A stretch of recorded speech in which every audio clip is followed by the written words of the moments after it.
Good evening. And the Chennai floods of 2015, it happened all of a sudden that the houses were underwater and people were not getting the basic amenities. And that is the situation, how social media had a role in providing relief and rescue operations. Natural disasters affect human activities and compel us to contact dear and near ones, as well as offer and seek rescue and relief efforts. When effective response to the relief and rescue comes from communication, at the time the social networking sites, basically the WhatsApp and Facebook, came in handy for the people who have suffered from the great disasters. In fact, the studies have said that social media tools are taking an ever-growing part in disaster response. Normally, during the northeast monsoon season, low pressure forming above the Bay of Bengal would strike the Indian states of Andhra Pradesh, Odisha, and West Bengal and cause floods. At the same time, Tamil Nadu will experience drought. But in 2015, Chennai was devastated with a record-breaking rain, that is 374 millimeter in 24 hours. And it was the highest since 1981, which led to massive flooding. The city of 8.6 million found this even unexpected, and they could not cope with. The major reservoir, Chembrambakam Reservoir, the floodgates were opened, and which resulted in flooding of the Adayar and Kuam rivers. On December 2, it was declared disaster-prone area.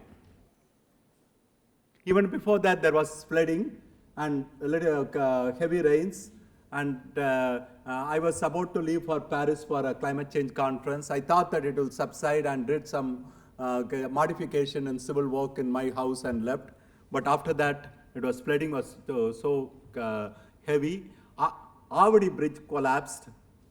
In fact, the newfound prosperity in the liberalization era, many people in Chennai, more than 30% of the people were getting employed in good jobs, mainly in IT sector, and their plastic cards did not work. They came out in the morning with half trousers and probably sleeveless bunions and with a credit card and debit card, and the ATMs were not working. They did not have anything to eat. The houses were flooded. Officially, about 400 people died. Unofficially, record could be much more. In fact, even in the Chennai airport, international airport, the planes were drifted apart because the runway, which is now, was once a river. So a river took its course and planes were drifted apart. In such a situation, civil society, particularly the NGOs and organized community, had to effectively communicate. The study therefore examines how NGOs and communities in Chennai use Facebook and WhatsApp during the Chennai floods. To cite an instance, that there was a WhatsApp message exchanged between the father and the son. The father was in Mumbai and the son, father was in Chennai with his wife, the guy's mother, and the son was in Mumbai. The son writes to the father in WhatsApp message saying that, why don't you leave Chennai and come to Mumbai, because epidemic may spread. But the dad replies back saying that escaping in such dire situation was not good, and that he would lend a shoulder to the flood victims, with the rest being taken care of by God. Because he, along with some elderly people, took an empty flat and started cooking food, and they distributed the food to the poor people, or not necessarily poor people, any person who is in need of food. Many of them were rich people. And this is the message, WhatsApp message. And around the same time that I was messaging about the safety of my family, and at one stage my daughter wrote back saying that all your certificates are under flood. because it was under, they had put it above the bed, but the flood waters rose, even the wooden cot toppled. And then I was asking her to rescue some of the certificates, and their safety was more important. They had to vacate the place. And my daughter wrote back saying that it was a small price to pay for escaping at the time of disaster. I was in Paris, but I wanted to come back, but they said unless there is the tragedy at family, that means somebody has died, don't ask for the change of ticket, because Chennai is at a crisis. The objectives of the study are that to examine how NGOs use Facebook and WhatsApp during the Chennai floods of 2015, to find out the satisfaction level of users of Facebook and WhatsApp among the communities in Kotturpuram and Mudichur in using social media platforms during the Chennai floods, to find out how Facebook and WhatsApp empower the residents in these areas. Why we choose Kotturpuram and Mudichur? Because the two case studies we took, because the Kotturpuram was very close to our university, and it's very close to the Adaya River. Even a great, very rich person from the Muthia Chettiar family, he had to come out in a night dress in lungi and get down on the boat and escape from Adayar villa. And that is a sort of situation. And there, the slum clearance tenements were also there. About 3,000 people were residing there. And Mudichur is because that is a peri-urban area in the outskirts of the city, and there many people have built houses, and water went up to 2 floors. The review of literature, we found that social media acts as a public safety multiplier. Social media shows how emergency organizations learn to monitor feeds, to track disaster updates, surveyor input, and response strategies. They serve as public safety, notifications, alerts, situational awareness, and direct access to citizens. They serve as potential tools for sharing information. Real-time operation information and situation updates were provided to the needy people. They can also act as behavior and attitude change whenever the people are exposed to the social media. And here, even in the US circumstance, FEMA, Federal Emergency Maintenance agencies, they have said at the time of disaster, use social media, because the phone lines are down and are clogged. If you are talking over phone, the lines are clogged, and use the social media. This research has used the reverse agenda setting. Normally we think that is a media which sets the agenda for the people. Whatever the media says, the items the media or the issues the media highlight, people take as important. But here is a circumstance where the media officers, some of them could not function, or the journalists could not report for duty. And here, people from right at the spot of the crisis, much more, for instance, a law college professor came with a bundle of vegetables to deliver it to my wife and children. But he couldn't enter anywhere near 1 kilometer. But people inside the region, they were taking photographs and sending across. But social media were putting more apt and more on-the-spot news. The reverse in role of agenda setting, with the public influencing and proposing issues on agenda for the media.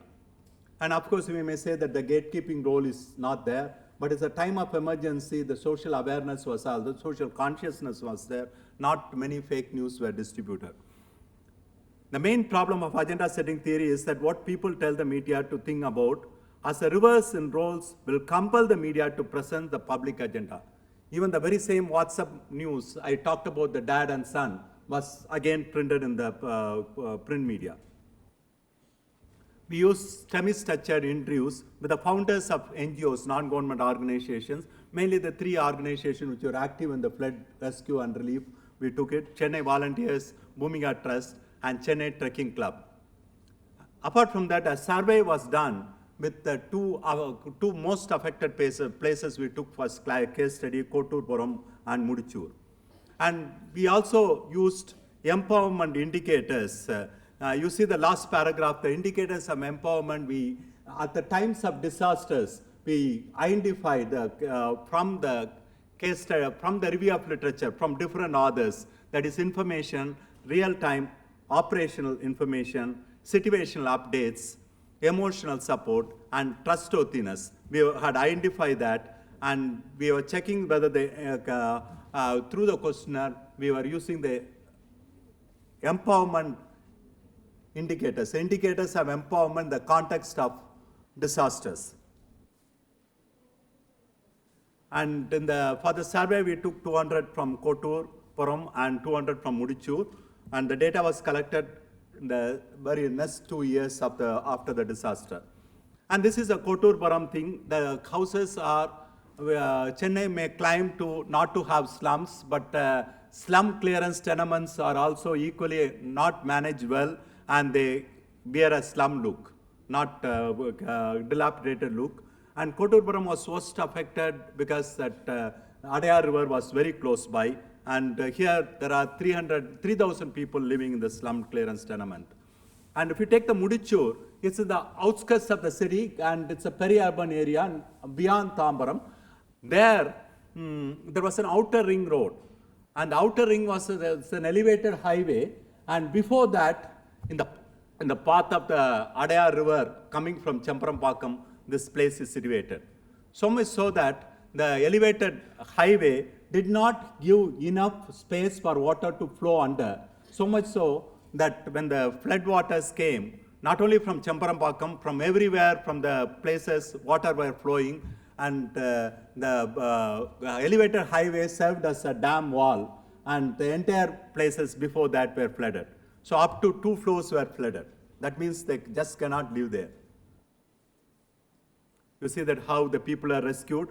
And we could hear interesting tales that the boats had to go to the first floor or the second floor of the building and directly evacuate a sick baby that through a French window. That's a sort of situation. And here is an interview with the founders of the Chennai volunteers. They say that they use different hashtags: Chennai Rain Relief, Bhumia Trust, Chennai Volunteers as hashtags.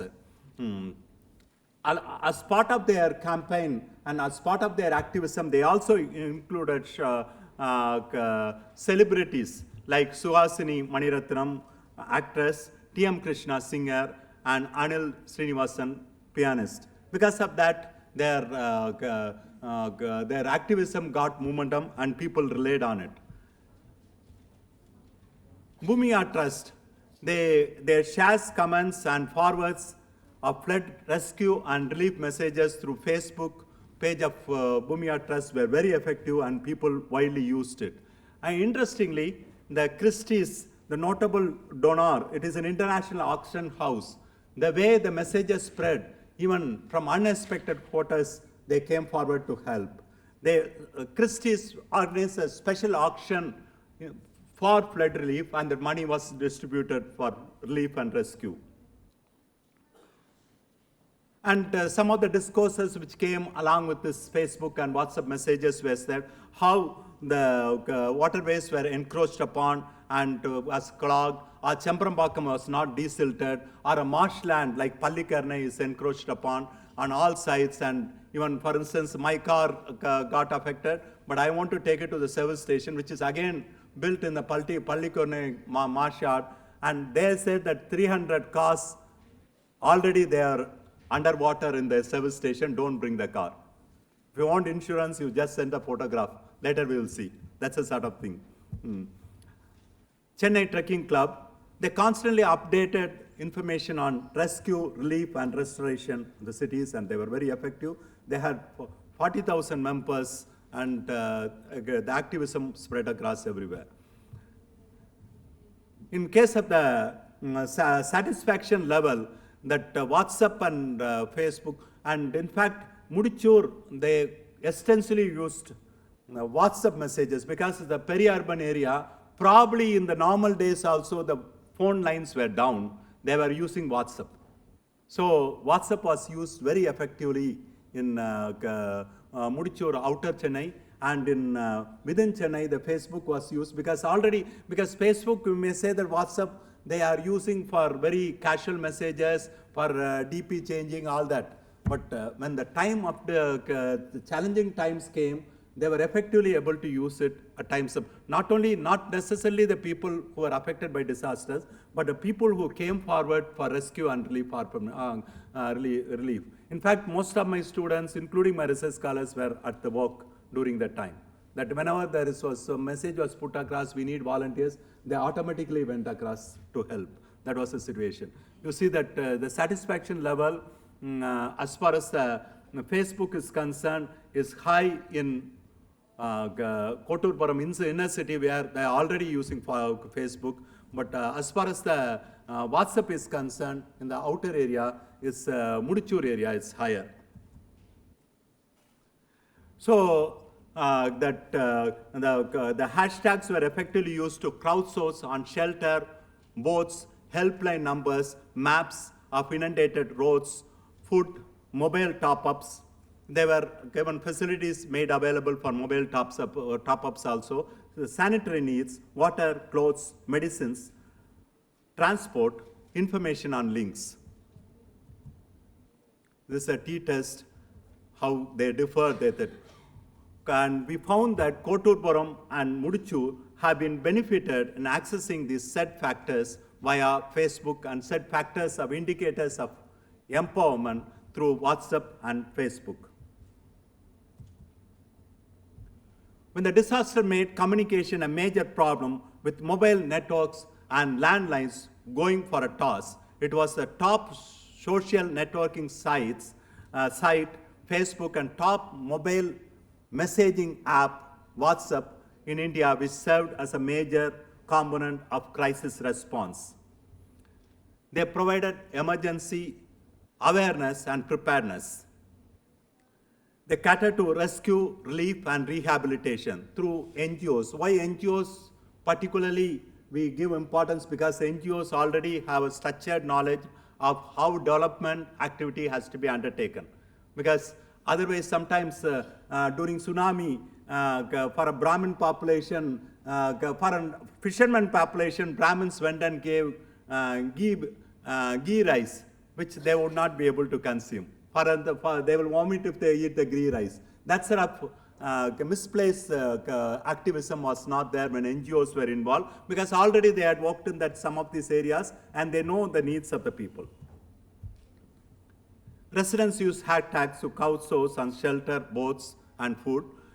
Safety features of Facebook was extremely a safety check feature, which was already tried out in Nepal and elsewhere during disasters. And are you safe? If you click the safety check feature, and then other your friends and relatives can know that you are safe. Searching and seeking information about what was happening was easy because of Facebook messages. Social media helped to break boundaries. Both Koturpuram and Mudichur have benefited from the factors of empowerment studied: information, real-time operational information, situational updates, emotional support, and trustworthiness. Facebook was dominant in Koturpuram, whereas WhatsApp was dominant in Mudichur. Since Mudichur is a new settlement area with more youngsters, WhatsApp came in handy as a preferred medium of social action. Addresses and phone numbers of people who could accommodate the standard people were also circulated, so that if you want accommodation, you can go to that people. Facebook used posts on food being prepared in large quantities and called for volunteers who could distribute them to the needy with the help of the hashtags.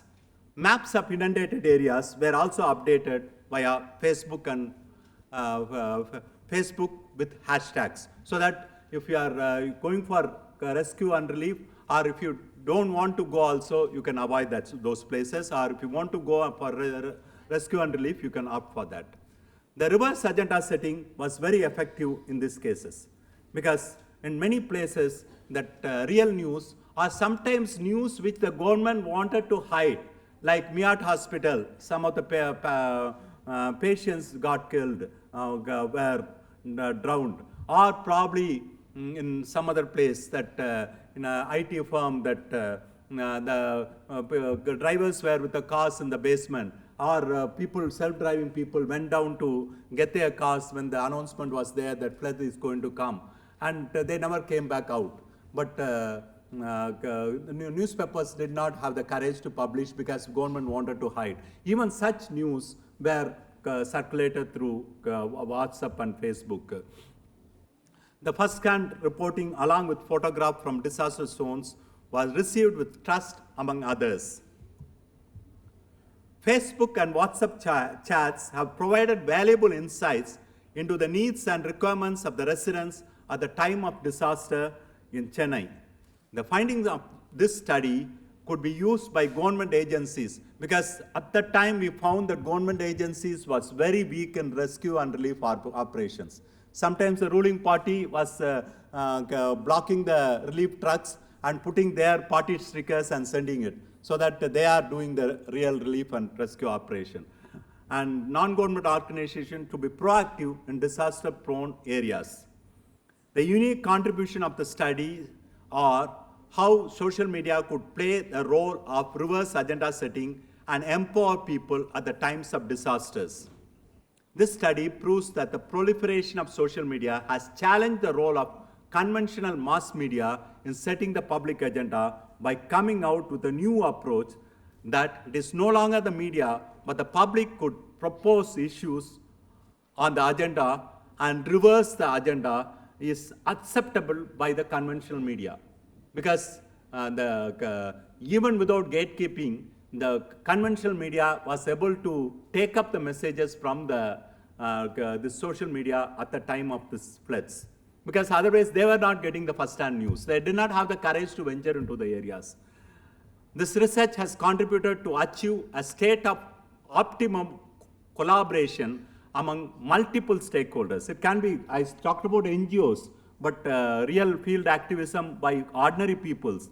And for instance, there was an instance where a Muslim guy, he a startup company, he got a boat and he was rescuing. So much so that he rescued a pregnant woman and she delivered a baby. And the baby was, the Hindu couple named the baby in his name. There was a selfless service was widespread during that time. All his savings he put it and bought the boat, and he was rescuing people.